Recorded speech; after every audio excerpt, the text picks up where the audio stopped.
실은 이런 특송 처음 들었고 처음 봤거든요. 눈을 어디다 둬야 될지를 몰라서 지휘도 할만 하겠습니다. 여수 시립합창도 이런 많은 수는 아닌데 너무 감사하고 귀한 찬양 잘 들었고요. 제가 성동교회를 와서 이 강단을 볼 때마다 느낌이, 이미지가 너무 따뜻하기도 하고 포근하기도 하고 집중력도 생기고, 야, 이런 컨셉, 이런 색깔, 이런 톤으로 강단 꾸미기 위한 교회가 많지 않은데, 그러면서 제가 와서 느낄 때마다 오늘도 느끼면 이런 거예요. 아마 제가 처음인지 아니면 오신 분들, 강사분들 중에 아니면 우리 김현호 목사님이 설명이 됐는지는 모르겠지만 제 느낌은 그렇습니다. 갈릴리 호수 위에 이 강대상을 쪽배로 띄워놓고 전혀 반응이 없으시네요. 그러니까 느낌이 그래요. 너무 좋은 거 있죠. 이 갈릴리 호수 푸르른 그 호수 위에다가 쪽배 강대상을 띄워놓고 말씀을 전하는 그런 어떤 마음. 저나 김현호 목사가 예수는 아니지만 예수님의 복음, 예수님의 이야기, 예수님의 십자가, 부활 증거하는 목사인데, 그런 마음 가지고 예수의 심정으로 이 강단에 서서 말씀 전하시는 우리 김현우 목사님이 보기에 참 부럽다라는 생각, 이 강단 컨셉이 너무 좋아서요. 느낌, 이미지 한번 말씀드리고, 부족하지만 저를 또 재직헌신 예배 강사로 불러주신 목사님과 우리 당회 또 교회 앞에 감사를 드리고요. 또 하나 감사를 드리고 싶은 건 우리 박법화 집사님, 김하자 권사님, 막내 아드님 박승현 목사님이 여기서 19년 고등학교 졸업할 때까지 여러분들의 신앙, 장로님들, 목사님 신앙 지도 잘 받다가 서울 가서 생활하시고 25년 만에 다시 여수로 왔는데, 오실 때는 목사가 돼가지고 왔어요. 저희 교회 부목사로 오시게 돼서 참 잘 키우셨는데, 제가 한 20일 정도 겪어보니 참 목사로서 여러 가지 갖출 걸 잘 갖춰가지고 오신 참 귀하신 목사님이구나. 담임 목사는 부목사님 잘 만나는 것도 복 중에 복이거든요. 그런데 성동 출신, 또 성동에서 신앙 시작했던 청년이 어느덧 목사가 돼서 저희 해오름 교회가 득을 보는 것 같아서 너무 감사하고, 또 여러분들의 목회자들을 위해서 늘 기도 많이 해주시기를 바라고, 연초가 되면 또 연중에도 그렇습니다만 교인들의 관심사는 뭐냐면 하나님의 뜻이 뭘까, 이거에 대한 늘 물음표를 가지고 살아요. 실은 목사인 저도 그렇습니다.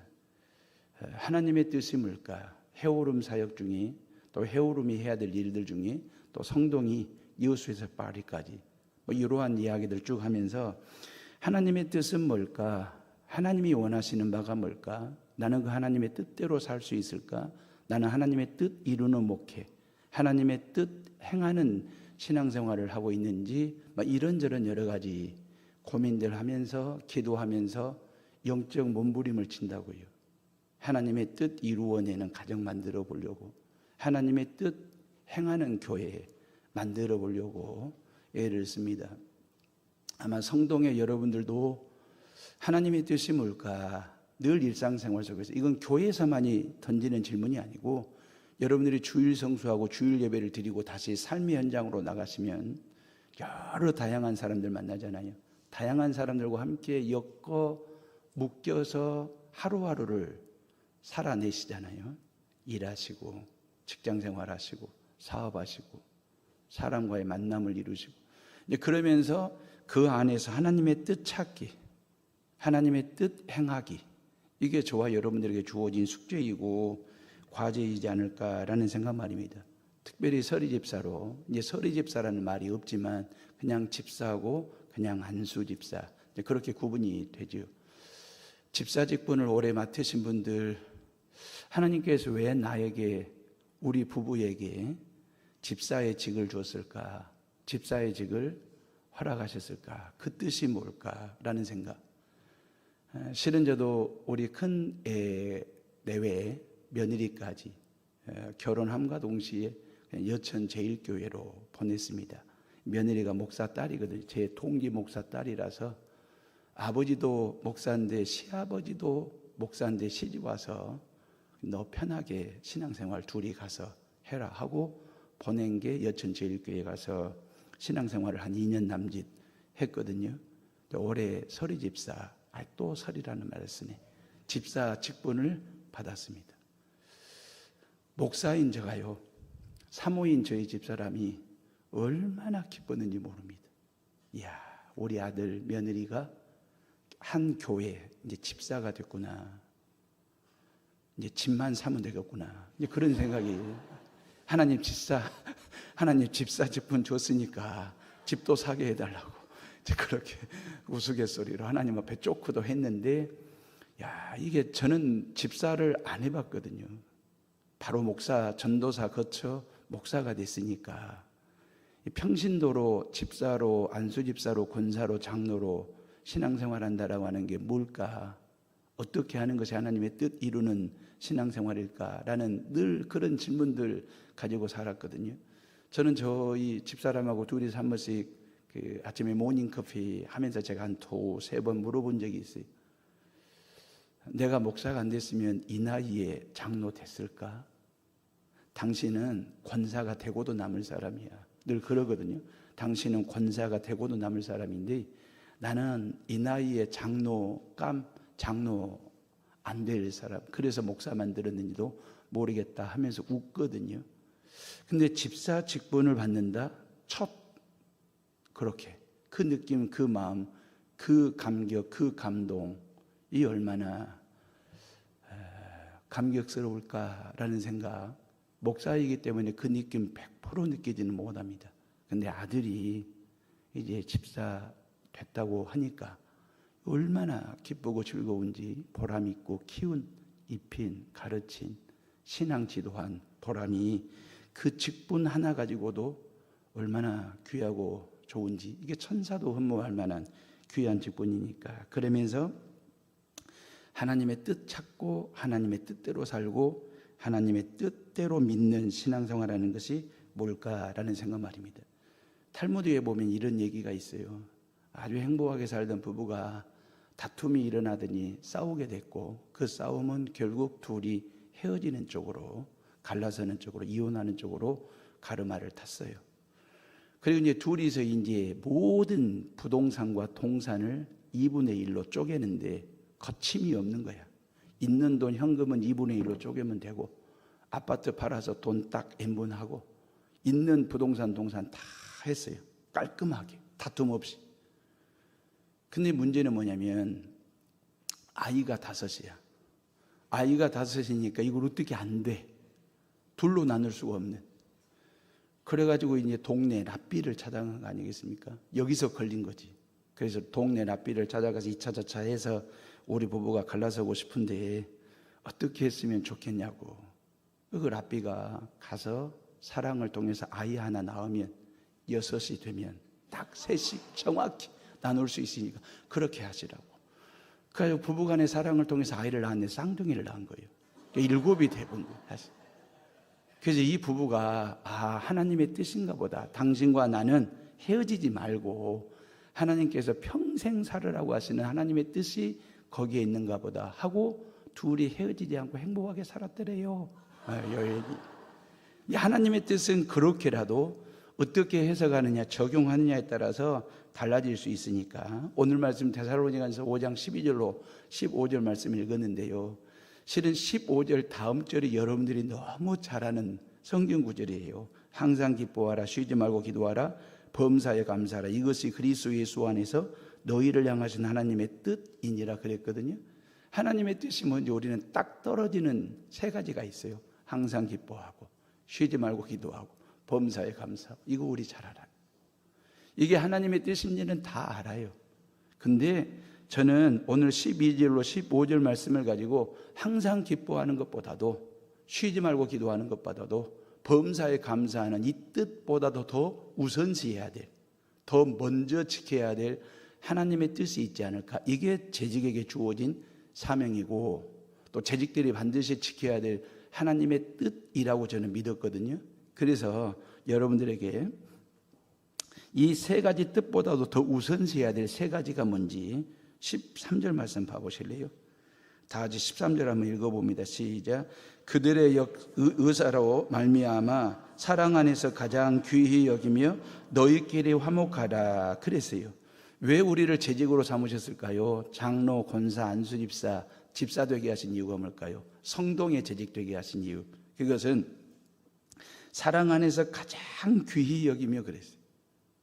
모든 성도들을 가장 귀하게 여기는 것, 하나님의 일을 귀하게 여기는 것, 하나님의 몸된 교회를 귀하게 여기는 것, 하나님이 기름 부어 세우신 주의 종을 아주 귀하게 여기는 것, 이게 재직들이 할 일이에요. 가장 귀히 여기며 너희끼리 화목하라 그랬잖아요. 너희끼리라고 하는, 끼리끼리라고 하는 말의 뉘앙스가 좀 얼른 와닿는, 반갑지는 않지만 너희끼리끼리. 근데 진짜 중요한 것은 성동교회는 성동교회 교인들끼리 화목해야지. 산돌교회 교인들과 함께 화목하는 것은 다음 문제예요. 그죠? 성동에 몸담고 있고 김현우 목사님을 통하여 신앙 지도를 받는 성동의 교인들은 장로님들이 장로님들끼리 모이면 당회가 화목하셔야 돼요. 재직들이 모이면 재직들끼리, 그 말.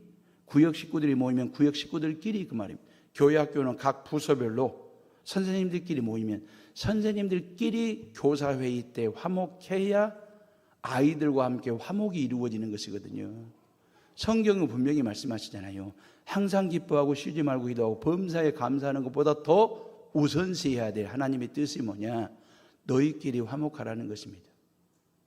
가족끼리, 그죠? 성도들끼리, 이웃끼리 화목하라고 성경은 분명히 우리에게 말씀하셨으니까 이 끼리끼리의 화목, 그 말입니다. 제가 해오름에 2004년 12월에 부임했거든요. 벌써 20년 차가 났습니다. 그럼 꽤 나이 들어 보이죠? 저 양반이 벌써 20년 여수 와서 영안이 열리시기를 바랍니다. 60은 넘지 않았어요. 60을 향하여 가는데 한 20년 사역을 이렇게 쭉 하면서 여러분들이 잘 아시는 것처럼 37에 중흥동에 담임 목사로, 위임 목사로 왔거든요. 그리고 중흥동에서 중흥교회 이름으로 5년, 그리고 지금 소호동에 있는 저 성전에 해오름교회라는 이름을 걸고 벌써 15년, 이래저래서 한 20년 사역을 지금 하고 있는 거예요. 그러면서 중흥동에 있을 때 중흥교회 교인들 100명을 데리고 저 성전으로 이사를 했습니다. 그랬더니 저 여천 소망교회를 다니던 교인들 40여 명이 우리를 기다리고 있는 거예요. 그래가지고 저 성전에서 11월 첫째 주에 만남이 이루어진 것입니다. 그러면서 같이 신앙생활을 하게 됐어요. 어찌 보면 저는 여수가 고향이 아니니까, 여수 고향이신 분들은 잘 아시잖아요. 중흥교회와 소망교회 교인들은 신앙 색깔이 다릅니다. 톤이 다릅니다. 이미지가 다릅니다. 느낌이 다릅니다. 배운 바가 달라요. 전혀 신앙 색깔이 언밸런스가 나는 그런 교회예요. 우리 송태종 원로 목사님을 통해서 중흥교회 교인들은 38년 신앙 지도를 받은 교인들이고, 소망교회 교인들은 또 소망교회 목사님을 통해서 신앙 지도를 받았던 그런 두 개의 교회 교인들이 만나서 한 지붕 아래 해오름교회라는 이름으로 만난 거예요. 만약에 두 개의 교회 교인들이 화목하지 못하고 다투거나 싸우거나 갈등을 일으키고 있었다면 지금의 해오름교회는 존재하지 않습니다. 또 부도났을지도 몰라요. 근데 두 개의 교회가 그 말입니다. 소망교회는 성전을 지은 교인들입니다. 중흥교회 교인들은 성전을 사가지고 온 교인들입니다. 지은 교인들과 성전을 사가지고 온 교인들 간의 헤게모니 싸움, 힘겨루기를 한다면 누가 이길까요? 누가 이기느냐가 중요한 게 아니고 결국 교회는 또 어려움에 빠지겠죠. 화목이 깨지는 순간에 다툼이 생기겠죠. 갈등이 생기겠죠. 근데 두 개의 교회의 장로님들이 중흥교회 장로님들 5분, 소망교회 장로님들 3분, 중흥교회 교인들, 권사님들 다 전혀 다툼이 없었습니다. 서로가 서로를 양보하고, 서로가 서로를 지지하고, 서로가 서로를 격려하고, 성전 사가지고 왔다고 어깨 가오잡지 않고, 성전을 지었다고 해서 힘 겨루게 하지 않고,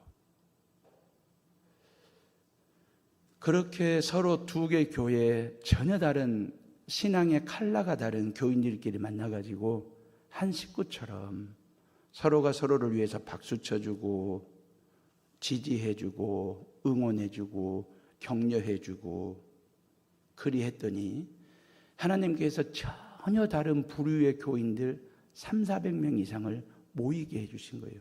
그게 지금의 헤어룸입니다. 만약에 중흥교회 교인들과 소망교회 교인들이 찌그덕대고 싸우고 다투고 갈등 화목하지를 못했다면 아마 제3의 교인들이 왔다가도 교회 적응 못하고 다닐 만한 교회가 아니라는 걸 알고 다 떠났을 거예요. 정착 못하고. 근데 두 개 교회가, 제가 여러분들에게 장담합니다. 정말 두 개 교회 교인들이 화목하게 하나됨을 만들어 갔을 때 하나님은 그래, 니네들 감당할 만하겠다, 감당할 만하겠다라고 보셨는지 전혀 다른 교인들, 전혀 다른 믿지 않는 초신자들을 계속해서 보내주셨어요. 그래가지고 지금의 헤어론 교회가 된 데에는 하나님의 인도하심이고 은혜이고 또 하나 교인들끼리 화목, 이걸 잘 일구었기 때문에 지금의 헤어룸이 존재하게 됐다라고 하는 거죠. 고린도후서 5장 18절에 그가 그리스도로 말미암아 우리를 자기와 화목하게 하시고 또 우리에게 화목하게 하는 직분을 주셨으니 그랬잖아요. 교회에서 가장 귀한 직분이 뭘까요? 목사직, 장로직? 아닙니다. 교회를 화목하게 하는 직분입니다. 이보다 더 좋은 직분이 없어요. 교회에서 존중받아야 될 사람이 누굴까요? 목사님? 아니에요. 항존 직분자입니까? 아닙니다. 교회 열심히 오랫동안 다닌 사람들, 헌금 많이 한 사람들? 아닙니다. 교회에서 존중받아야 될 사람들은 교회를 화목하게 하는 사람들. 여전교회에 들어가서, 남성교회에 들어가서 교회학교 아이들 앞에서 정말 교회를 화목하게 하는 그 직분을 감당하는 사람들, 성도들, 그 말입니다. 하나님이 그런 사람들을 귀하게 여기시거든요. 아무쪼록 우리 그 성동의 모든 성도들이 서로 화목하게 하는 일에 열심을 다하고 최선을 다하는 재직들 되시고 교회 되시기를 주님의 이름으로 부탁을 드립니다. 그 다음에 14절 말씀 봐보실래요? 다 같이 14절 읽어봅니다. 시작. 또 형제들아 너희를 권면하노니 게으른 자들을 권계하며 마음이 약한 자들을 격려하고 힘이 없는 자들을 붙들어주며 모든 사람에게 오래 참으라 그랬어요. 재직들이 할 일이 뭐냐? 왜 하나님이 나를 재직으로 세우셨을까? 그것은 형제들아 너희를 권면하노니 게으른 자들을 권계하며 그랬어요. 교회 안에는 게으른 사람들이 있습니다. 가정 안에도 있는데 그게 남편일 수도 있고 아내일 수도 있고, 우리 남편 부지런했으면 좋겠는데 게을러, 우리 와이프가 정말 부지런하게 살림했으면 좋겠는데 게으를 수 있다 그 말이에요. 교회 안에도 기도하는 일에 게으름 피우고 주일 성수하고 주일 예배를 드리는데 정말 부지런 떨지 않고 부지런하지 않고 게을렀을 때 그 말입니다. 게을렀을 때 성경 우리에게 뭐라고 말씀하십니까? 권계하며 그랬어요. 바로 잡아주라는 거죠. 올곧게 반듯하게. 그게 재직이 할 일입니다. 우리 장로님들, 안수집사님들, 권사님들이 항존직 분자들이 해야 될 일이 뭐냐면 교회 안에 그 말입니다. 게으른 자들이 있거들랑 그 말이에요.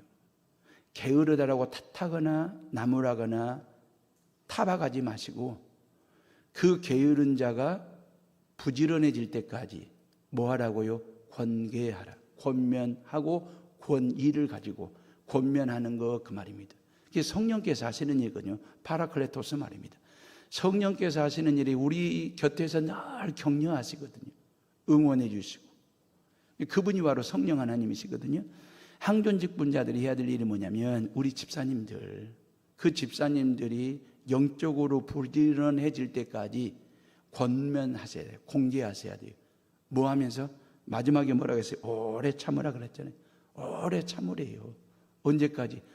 게으른 사람이 부지런해질 때까지 오래 참으면서 뭐 하라고요? 권면하고 공개하라. 응원하고 지지하고 박수 보내주고 격려해주라. 그 뜻이거든요. 그 다음에 또 하나 재직이 할 일이 뭐냐? 또 하나 뭐라고 했어요? 마음이 약한 자들을 뭐라고요? 격려하고 그랬어요. 마음이 약한 자들을. 세상은 마음이 약하면요 격려 안 해요. 격리시킵니다. 도태가 됩니다. 세상은 그렇게 위험한 곳이에요. 세상은 그렇게 치열한 곳이에요. 마음이 약해. 경제력도 약해. 지력도 약해. 체력도 약해. 경력도 약해. 영역마저도 약해. 약하면 세상은 약육강식의 시대니까 도태가 돼요. 격리시킨다고요. 약하니까. 근데 교회는 그러면 안 돼요. 마음이 약하잖아요. 신앙에 약해 보여.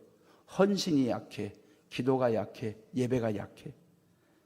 그리할 때 그 말입니다. 왜 나를 하나님이 장로로 권사로 안수집사로 세워줬을까? 그것은 마음이 약한 사람들을 격리가 아니라 격려하라고. 뭐 하면서요? 오래 참으면서. 언제까지? 마음이 강해질 때까지. 이 사람의 신앙이, 이 구역 식구의 신앙이, 이 여전도회 남성교회 회원의 신앙이, 이제 막 집사로 임명받은 이 사람의 신앙이 단단하게 견고하게 든든하게 뿌리를 내릴 때까지, 신앙이 든든해질 때까지, 신앙이 강해질 때까지 할 일이 뭐냐? 오래 참으래요. 뭐 하면서? 격려하면서. 그래야 교회에 참 신실한 일꾼들이 보완이 되고 보강이 되고 늘어나게 되는 그런 상황들 말입니다. 마음이 약한 자들을 격려하고 그리했어요. 그 다음에 힘이 없는 자들을 뭐 하라고요? 붙들어 주라 그랬죠. 힘이 없는 자들을 붙들어 주고 그랬어요. 힘이 없는 사람들 많습니다. 대한민국처럼 힘을 숭상한다 할까? 숭배한다 할까요? 모든 말이 힘력자를 붙였거든요. 지력, 체력, 학력, 경력, 이력, 권력. 교회는 영력이라고 힘력자를 붙였어요. 그 정도로 힘을 좋아하는 민족입니다. 그 정도로 힘을 갖고 싶어하는 민족이 바로 우리 민족이거든요. 근데 힘이 없는 자들은 그 말이에요. 세상은 힘이 없으면 넘어집니다. 근데 교회마저도 힘이 없다고 무너지도록 넘어지도록 놔두면 안 돼요. 성경이 뭐라 그랬어요? 붙들어주며 그랬잖아요. 힘이 없는 자들 붙들어주며 뭐 하면서요? 오래 참으면서 붙들어줘야 돼. 왜요? 이 사람들이 힘을 가질 때까지, 기도의 힘을 가질 때까지, 봉사의 힘을 가질 때까지, 사랑하고 헌신하고 희생할 힘을 가질 때까지 우리 항존 직분자들이 해야 될 일이 뭐냐면 오래 참으면서 어떻게 해요? 붙들어주는 것 말입니다. 왜 장로 안수집사 권사할까요? 버팀목이 되어주라고. 붙들어주는 버팀목이. 버팀목은 2개 나무 갖고는 절대 버팀목이 안 되거든요. 버팀목은 삼각대입니다. 성부, 성자, 성령이 저를 붙들어주고 계세요. 저를 붙잡아주고 계세요. 그래서 목회 가능해요. 제가 잘나서가 아니에요. 제가 똑똑해서가 아니에요. 제가 마음이 강하거나 힘이 있어서가 아닙니다. 성부, 성자, 성령 삼위일체 되신 그분들이 저를 버팀목처럼 붙들어주고 계시기 때문에 해오름 사역을 하는 거예요. 20년이 다 되도록. 마찬가지예요. 왜 하나님께서 나를 장로로 안수집사로 권사로 세워줬을까?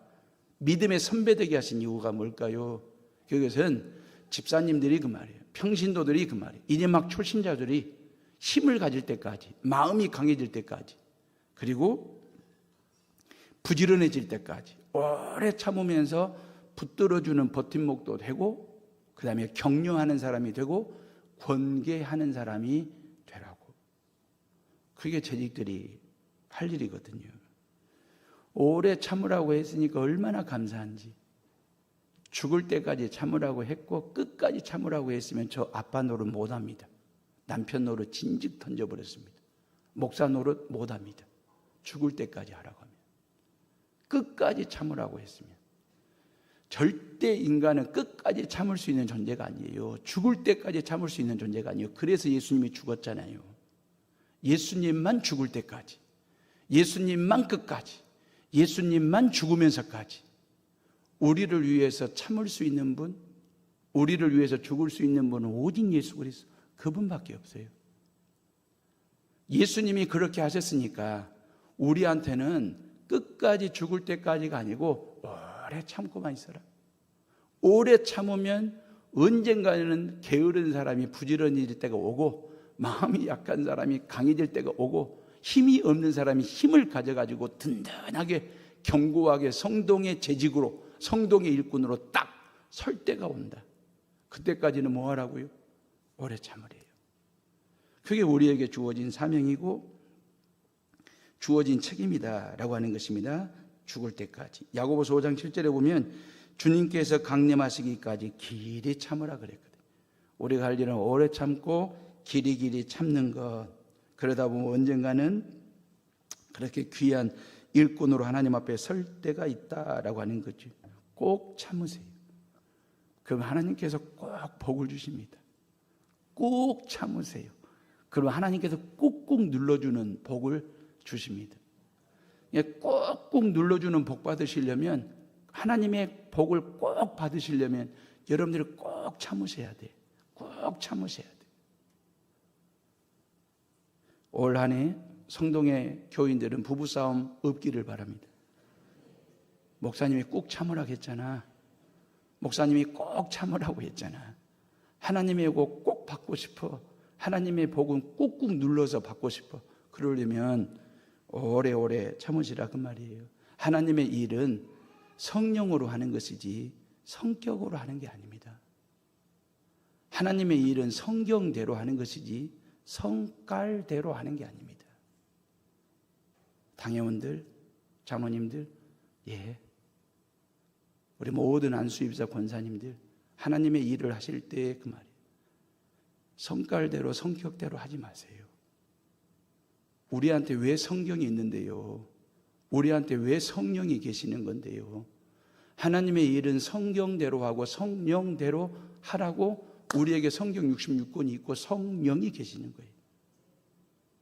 절대 하나님의 일은 성격대로 성깔대로 하시면 성령이 떠나십니다. 그게 사울이었습니다. 성경대로 꼭 잘하시고, 그 다음에 마지막으로 15절 말씀 봐보실래요? 다 같이 한번 15절 읽어봅니다. 시작. 삼가 누가 누구에게든지 악으로 악을 갚지 말게 하고 서로 대하든지 모든 사람을 대하든지 항상 선을 따르라. 그래서 항상 선을 따르래요. 왜 재직일까요? 항상 선을 따르라. 선이 뭔데요? 선은 오직 예수 그리스도예요. 예수 그리스도 그분만이 참된 선이십니다. 예수 그리스도 그분만이 참된 진리가 되십니다. 예수 그리스도 그분만이 참된 구원이 되십니다. 선이 되신 그 예수 그리스도를 앞세우고 그 말이에요. 제가 우리 아들 큰놈한테 늘 너는 늘 선이만 따르면 된다. 너는 늘 선이만 앞세워라 그랬어요. 제 며느리 이름이 선이거든요. 양선, 양신대 양선 그래요. 우스갯소리로 그런 얘기를 하는데 우리는 항상 선을 앞세워야 돼. 그 선이 누군데요? 바로 예수 그리스도입니다. 십자가입니다. 부활입니다. 하나님의 말씀 성경 66권 말이에요. 하나님의 말씀을 앞세워야지 하나님의 말씀을 앞서가시면 안 돼요. 하나님의 말씀을 제끼시면 안 됩니다. 항상 선이 되시는 그 예수 그리스도를 앞세우고 살아가는 거 그 말이에요. 생일 맞이한 유치원생이 엄마 아빠로부터 이 자크가 달린 성경책을 선물로 받았어요. 이 유치원생이 너무 뿌듯하고 좋았어요. 이제 자기 손에 성경책이 들려진 거야. 그러니까 주일날 교회 가지고 가가지고 유치부 선생님에게 막 친구들에게 자랑, 우리 엄마 아빠로부터 이렇게 성경책 선물 받았다고. 그러니까 선생님이 그래. 그럼 내가 선생님이 좀 성경책 만져봐도 될까? 그러면서 성경책을 이렇게 자크를 열려고 하니까 그 얘기가 하는 말이, 선생님 조심하세요. 하나님 살아 나오실 수 있어요. 하나님이 나오실 수 있다고. 이 아이의 마음은 그 선함이 있는 거잖아요. 성경을 여는 순간에 하나님이 살아 나를 만나려고 나를 보려고 나오실 것만 같은 그런 느낌 가지고 성경을 앞세우는 신앙생활 말입니다. 그 믿음 말입니다. 결론적인 얘기 하나만 하고 마치겠습니다. 많은 사람들이 궁금해라 해요. 해오른교회하고 힐론 중간에 있는 주차장이 누구 건지. 그 저희 거예요. 그 힐론 거 아닙니다. 해오른 거예요. 또 하나 궁금해하는 게 뭔지 아십니까? 선소대교가 열리고 난 이후 웅천 쪽에서 해오른 교회로 막 새가족들이 막 밀려오는 건 아닌지 엄청 궁금한가 봐요. 그러지는 않아요. 새가족들은 많이 있지만 웅천에서 서호까지 선소대교가 열려서 막 새가족들이 몰려오는 건 아니에요. 근데 제가 선소대교를 임시 개통을 할 때 제가 그때 부산에 좀 있었거든요. 저희 아내뿐만 아니라 교인들에게 막 카톡이 들어와. 임시 개통이 돼가지고 막 그 다리를 넘나들면서 사진 찍어서 막 너무 좋다고. 목사님 오시면 얼른 이 선소대교 한번. 근데 저는 아직까지 걸어서 한 번도 왕복 넘어와 보지를 못했어요. 차로는 늘 웅천이나 신월, 소 이쪽 구여수를 갈만 있으면 저는 무조건 선소대교를 넘어가요. 너무 좋아가지고. 또 넘어올 때 교회를 보는 재미가 얼마나 뿌듯한지 아시겠어요, 여러분들? 교회를 보는 재미가. 그래서 처음에 딱 넘어가서 딱 넘어올 때, 이야, 예울마로 쪽에서 딱 넘어오는데 그 안심산 중턱에 걸터 앉아 있는 해오른 교회가 너무 좋아. 이야, 저 교회 목사가 나야 나. 너무너무 좋은 거야. 막 기분이 좋아가지고. 그래가지고 그 막 넘어오면서 그 선소 쪽 동네 자연문학 들어간 동네 그 신호대기가 하나 있어요. 다 넘어와서 신호대기가 하나 있어요. 그 신호대기에 제가 신호를 대기한 거예요. 이야, 올려다 봤더니 해오른 교회가 딱 걸터 앉아 있는 거예요. 그거 보는 목사의 재미가 여러분들이 해오른 교회 보는 재미와 제가 보는 재미는 다를 수밖에 없죠. 여러분들은 그냥 볼 수도 있지. 근데 저는 그냥 안 보여요. 너무 좋은 거야. 그래가지고 옆에서 보니까 옆에 있는 차 운전하는 기사분도 차를 세워놓고 올려다보고 있어. 그래서 제가 크락션을 빵빵빵빵 누르고 막 창문을 내리고 막 보시라고 저 교회 목사가 저라고 그러고 싶었어요. 그러고 싶었는데 차마 그럴 수가 없었어요. 이유가 뭐냐면 너 자신 있게 목사라고 말할 수 있겠냐 그 말이에요. 익명해. 전혀 모르는 사람인데 이 사람한테 창문 좀 내리고 창문 내리고 제가 저 해오른 교회 목사라고 너 진짜 목사냐 그러면 자신 있게 말할 수 있느냐? 너 자신 있게 목사라고 저 익명의 사람에게 너를 소개할 수 있을 정도의 목사감이고 목사 격을 갖추고 있고 결이 너한테 있느냐? 이거에 대한 자신이 없었어요. 그게 나 혼자 즐기고 말았어요. 재직 말입니다. 너 진짜 장로냐? 너 진짜 권사냐? 너 진짜 안수집사냐? 너 진짜 집사냐? 이 질문 앞에서 전신거울 앞에서요. 저는 제 목양실에 전신거울이 있거든요. 전신거울 앞에 설 때마다 너 진짜 목사냐? 목사답냐? 목사다운 이 질문을 다 던지거든요. 언제 제가 자신 있게 답할 수 있을는지는 모르겠습니다. 숙성되어 가고 있으니까. 재직은 그렇게 하나님 앞에 헌신하고 봉사하고 충성다하는 우리 성동의 식구들 다 되시기를 간절히 바랍니다.